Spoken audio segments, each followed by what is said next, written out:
In this video, we'll show you how you can update the Android Auto app on your Android phone. So Android Auto doesn't appear inside the app drawer.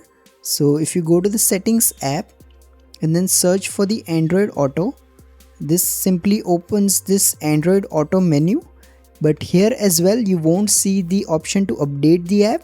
You'll only see this option about this version details. So to update the app, all you have to do is simply head to the Play Store and then search for the Android Auto. Now here you should see this Android Auto installed option. Simply tap on it. Now if an update is available, simply tap on this update icon and the app will be updated. Now if you don't want to do this manually all the time, what you can do is tap the three dot icon right here and then choose enable auto update. So this will enable automatic updates for Android Auto specifically. If you find this video useful, please don't forget to like and subscribe to Glitch Guru.